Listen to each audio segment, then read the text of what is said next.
Hello everyone, my self Abhishek and आज हम शुरू करने वाले हैं रेजिस्टेंस एंड ओम्स लॉ और कुछ उसके न्यूमेरिकल्स भी देखेंगे, साथ ही में रेजिस्टिविटी भी देखेंगे। हमने लास्ट क्लास में पढ़ा था potential difference, potential at a point and कुछ न्यूमेरिकल्स भी किए थे। And we also discuss that कि जैसे जैसे हम पोटेंशियल डिफरेंस बढ़ाएंगे वैसे वैसे हमारा करंट बढ़ेगा। जितना ज़्यादा पोटेंशियल डिफरेंस होगा उतना ज़्यादा करंट होगा। So we can write it delta V directly proportional to current. As we can take an example like this. There is 2 point. This is at high potential. Let's V and it's a 0. जैसे जैसे यहाँ से electron होंगे यहाँ से यहाँ पे आएंगे, ये पॉजिटिव चार्ज है, नेगेटिव चार्ज अट्रैक्ट होगा, तो इसके अपोजिट डायरेक्शन में जो हमारा करंट बनेगा लेट्स से आई। अब एज वी पोटेंशियल को डबल करते हैं, पोटेंशियल डिफरेंस को डबल करते हैं, 2v and still it's 0। So electron यहाँ पे ज़्यादा पॉजिटिव चार्ज होगा। अब इलेक्ट्रॉन जल्दी से आएगा, बहुत ज़्यादा अट्रैक्ट होगा। जितने जल्दी अट्रैक्ट होगा उतने अच्छे से फिल होगा, जितने अच्छे से फिल होगा चार्ज का उतना ज़्यादा करंट बनेगा इस साइड।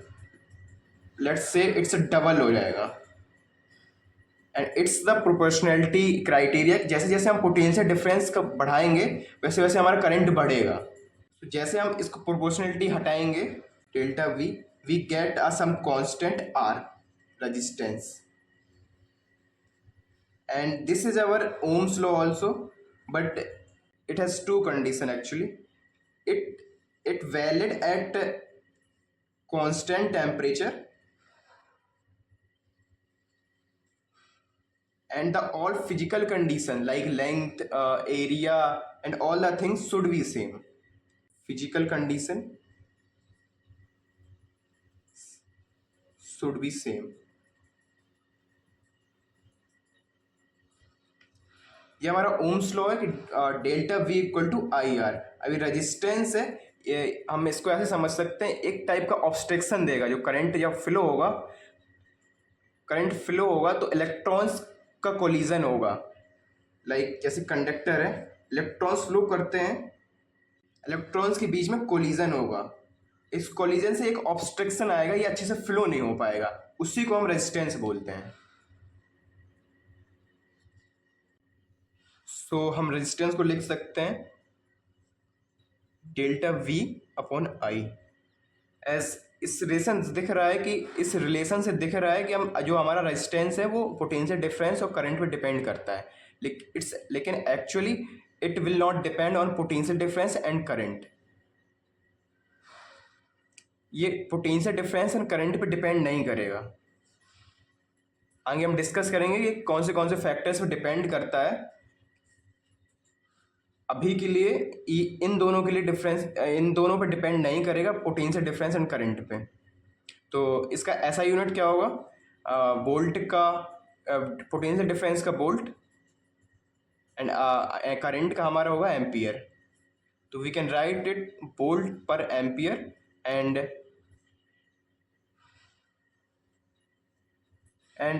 इसी को हम कहते हैं ओम। तो इसका जो ऐसा यूनिट होता है होता है ओम, and 1 Om 1 volt per ampere.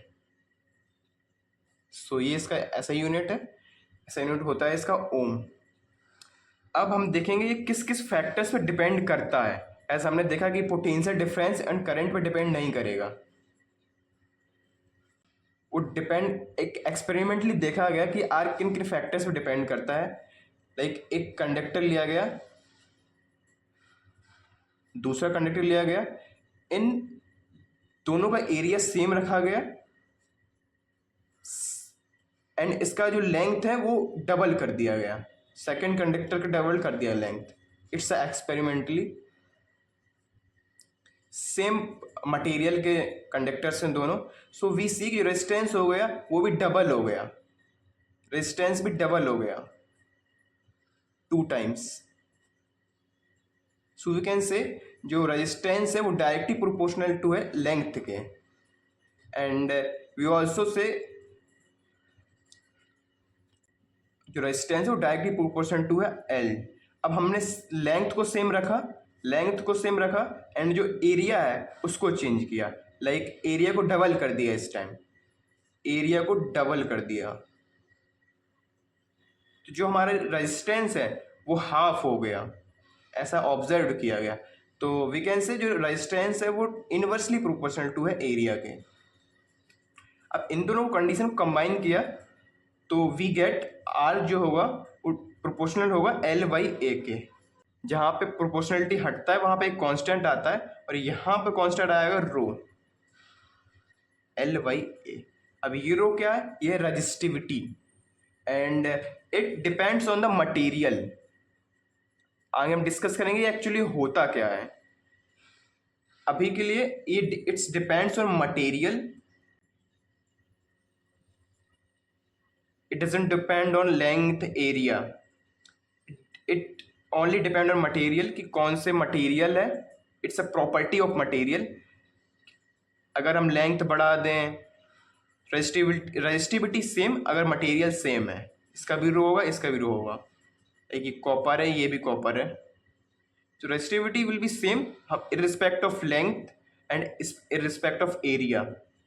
It's a property of material which depends on the type of material. And जो हमने delta V equal to I R पढ़ा था, ये केवल वैलिड है ओमिक कंडक्टर्स के लिए, वैलिड फॉर ओमिक कंडक्टर्स।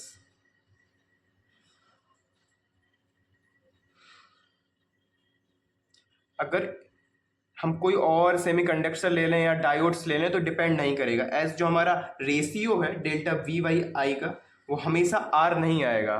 अगर हम सेमीकंडक्टर्स की बात करें या कुछ डायोड्स की बात करें, तो जो हमारा जो जैसे से पोटेंशियल या करंट बढ़ाएंगे, हम फ्लक्चुएट करेंगे, तो इसका रेशियो जो कांस्टेंट नहीं आएगा, इसका रेशियो रेजिस्टेंस के इक्वल नहीं आएगा। इसलिए ये केवल ओमिक कंडक्टर्स के लिए वैलिड है, जो जिनका रेशियो जो वोल्टेज और करंट का वो हमेशा रेजिस्टेंस ही आता है, कांस्टेंट आता है। We can make a graph delta V R, ये स्ट्रेट लाइन आएगा विथ स्लोप थीटा। जो स्लोप होगा हमारा इसका वो कांस्टेंट होगा, एज जो हमारा स्लोप आएगा delta V equal to I R, Y equal to M X से जो हमारा स्लोप आएगा वो रेजिस्टेंस आएगा। And for ohmic conductors this resistance would constant, जो हमारा जो रेजिस्टेंस होगा वो कांस्टेंट होगा। It will not change if we change the voltage and current, it will be constant. And also the one condition, temperature is same, temperature same होगा तभी ये loss follow होता है, तभी ये ओम लॉ फॉलो होगा, तभी ये ओम लॉ वैलिड होगा। अगर हम टेम्परेचर फ्लक्चुएट करेंगे तो ये ओम्स लॉ वैलिड नहीं होगा। एंड आगे हम देखेंगे इसका, ये केवल ओमिक कंडक्टर्स के लिए याद रखना, जिनका वोल्टेज और करंट का रेशियो हमेशा सेम आता है, दैट इज R के इक्वल आता है।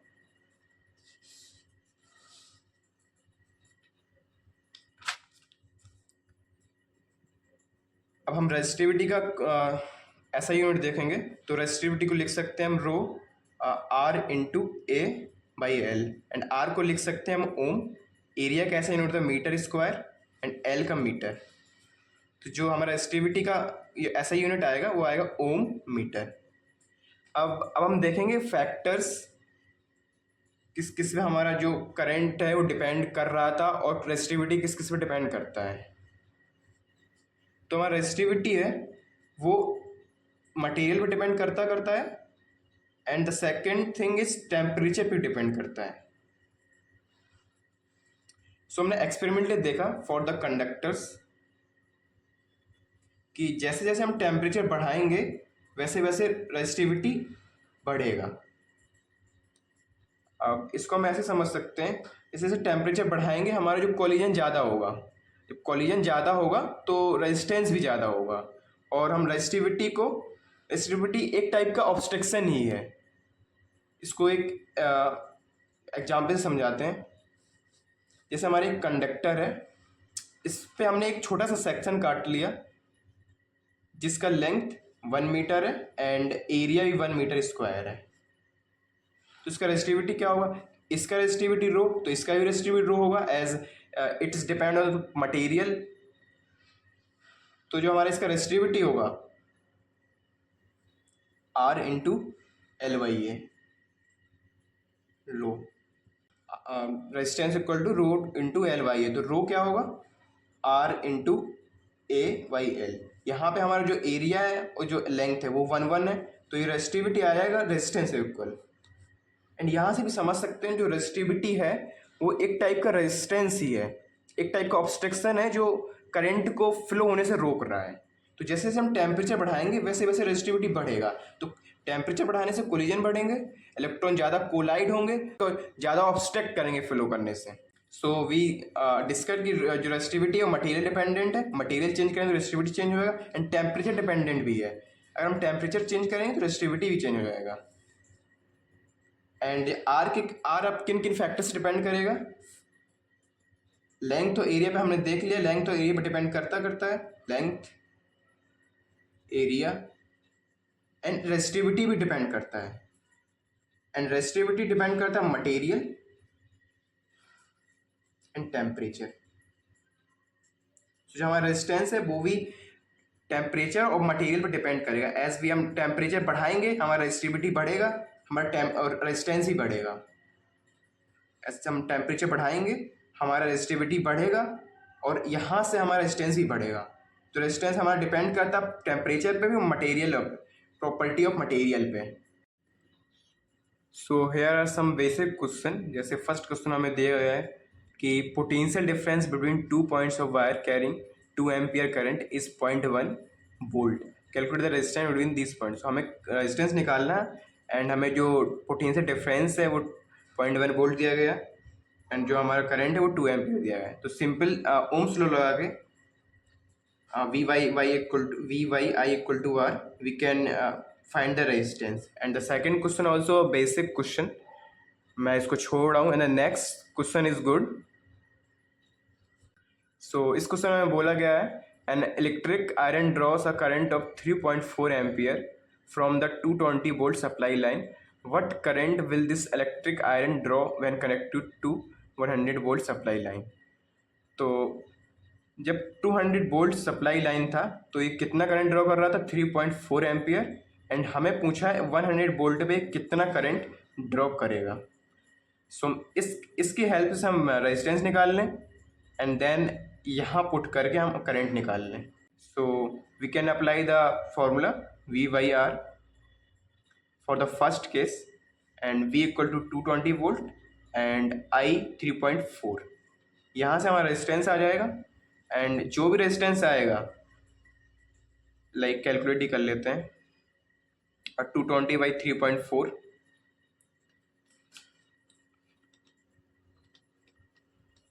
64.7 ओम,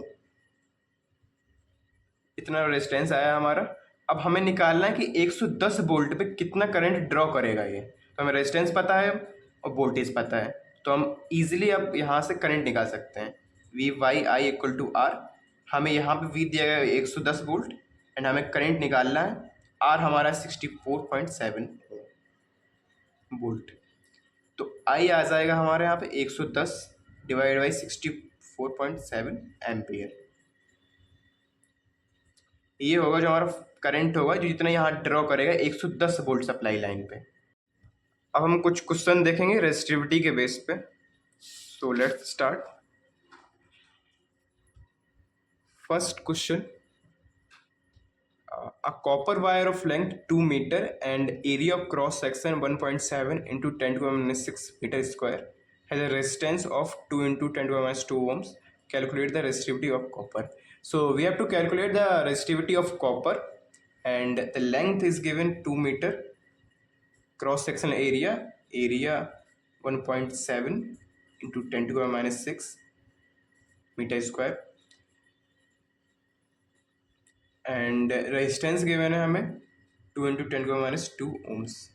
हमें निकालना है resistivity of copper. So we have seen the formula R equal to rho into L by A and rho R into A वही एल। आर हमारे यहाँ पे गिवन है 2 × 10⁻² एंड एरिया जो गिवन है 1.7 × 10⁻⁶। लेंथ 2 मीटर, सो यहाँ से आ जाएगा 1.7628 10⁻⁸ ओम मीटर। इट्स ऐसा यूनिट ऑफ रेजिस्टिविटी। एंड अगला क्वेश्चन है हमारा जो इसमें दिया गया 6 ohm resistance wire is doubled by folding, calculate the new resistance of the wire. So एक वायर है जिसका लेंथ हम मान लेते हैं एल है एंड एरिया इज ए। इसका रेजिस्टेंस दिया गया है 6 ओम दिया गया। अब इसको फोल्ड कर दिया हमने, यहाँ बीच से फोल्ड कर दिया, ये कुछ ऐसा बन जाएगा, ऐसा बन जाएगा। इसका जो लेंथ है वो हाफ हो गया एंड जो इसका एरिया होगा वो हम निकाल सकते हैं एज जो हमारा जो वॉल्यूम होगा वो कंजर्व होगा, वॉल्यूम हमारा कंजर्व होगा, तो ए इंटू एल एंड इसका एरिया ए डैश मान लेते हैं, इसका L/2। एरिया होगा हमारा जो डबल हो जाएगा। अब हमसे क्या पूछा गया है, क्या कैलकुलेट द न्यू रेजिस्टेंस, इस वायर का रेजिस्टेंस कितना होगा। तो इसका हमें गिवन है तो इसको लिख सकते हैं हम R = ρ/L/A। As same wire है हमारा तो जो रेजिस्टिविटी इसका रो होगा इसका भी रो होगा, 6 ओम रो इंटू L/A। अब इसको कैसे लिख सकते हैं, इसका हमें रेजिस्टेंस निकालना है। रेजिस्टेंस रो, एल कितना हुआ है, लेंथ कितना हुआ है L/2 एंड एरिया हुआ जो डबल हो गया है, एरिया डबल हो गया है, तो इसको हम लिख सकते हैं रो L/A बाहर निकाल लेंगे एंड 1/4 एंड इसका वैल्यू हमें गिवन है 6 ohm, so 6/4 this will be a new resistance. So जैसे हमने लेंथ को कम किया वैसे हमारा एरिया बढ़ गया, लेंथ को हाफ किया एरिया डबल हो गया। ऐसा हमें वॉल्यूम कंजर्व रखना है तो हम एरिया को डबल करना पड़ेगा। अगर हम लेंथ को 1/3 कर दें तो जो हमारा एरिया होगा वो ट्रिपल हो जाएगा। ऐसे ही 4 टाइम्स कम कर दें तो 4 टाइम्स एरिया बढ़ जाएगा। ऐसा हमें वॉल्यूम को कंजर्व रखना है। सो that's all for today. We have seen the resistance, Ohm's law, and also the factors it depends, and then the resistivity, the graph of the delta V and R, it will be constant only for ohmic conductors, and the Ohm's law also valid for ohmic conductors, which and ohmic conductors ऐसा समझ सकते हैं, अब voltage and current का fluctuate करेंगे तो उनका ratio same होगा। सेमी कंडक्टर्स या डायोड्स का देखें तो ये जो जब जैसे जैसे हम वोल्टेज एंड करंट को वेरी करेंगे तो जो हमारा जो रेशियो वो कांस्टेंट नहीं रहेगा, इसलिए यहाँ वैलिड नहीं होगा। जो सेमी कंडक्टर्स या डायोड्स के केस में है वो ओम्स लॉ वैलिड नहीं होगा। फिर we see the factors, resistivity depends on material and temperature, and then we see the basic question of Ohm's law and the resistivity.